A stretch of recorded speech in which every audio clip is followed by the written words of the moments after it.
Welcome back. When the Cougars traded Jesse Forsberg to the Seattle Thunderbirds in the offseason, it meant they needed to find a new captain. They looked to 20-year-old Bourke Hirsche. The Lethbridge, Alberta native has played his entire Western Hockey League career with the Cougars, and when he found out he would be wearing the C, he was honored. Obviously it feels good. I mean, if you're going to be named captain of a team, it feels good. I mean, there's only 22 guys, I guess, in this league that can say that, so for me to be one of them, it's a great honor. And when I heard, I was just ecstatic, and it's been great so far. Four-year guy with the Prince George Cougars. Last year was a tough year for you, coming off an injury-riddled season. Yeah, for sure. I mean, last year I only played 8 games, and it was really tough for me.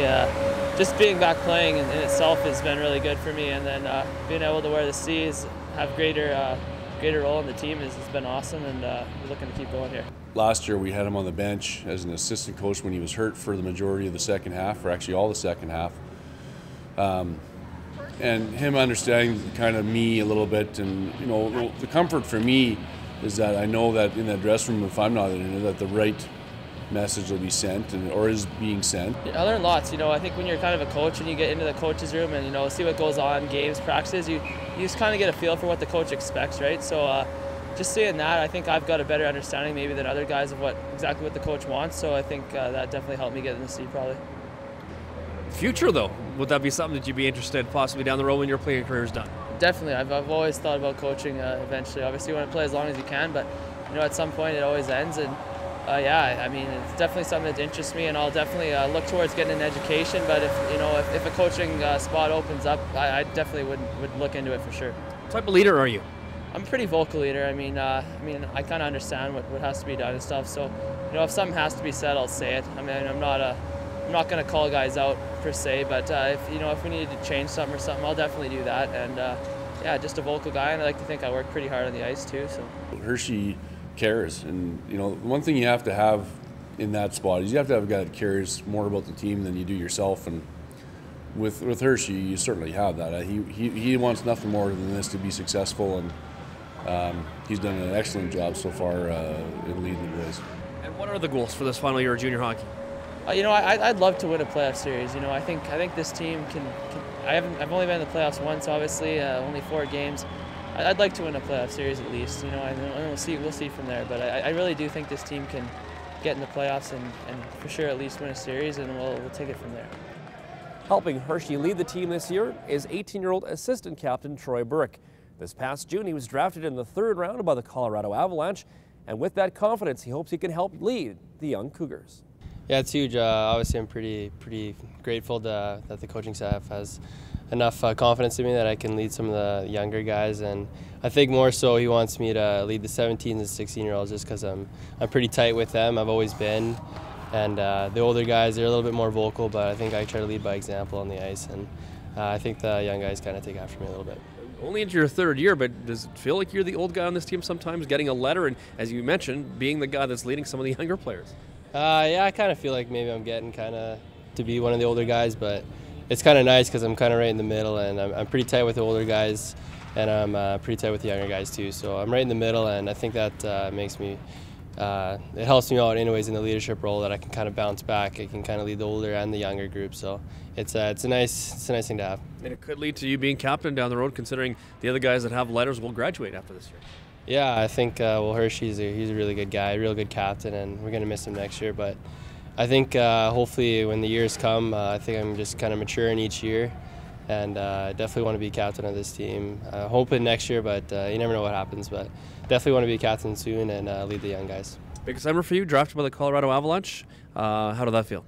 It was pretty cool. I don't know if I could put it in words really. I was there in Pittsburgh when it happened, and had my mom and dad there, and all my family at home kind of supported me. So it was a pretty huge summer. It kind of turned out well after U18, and I was pretty thankful for it.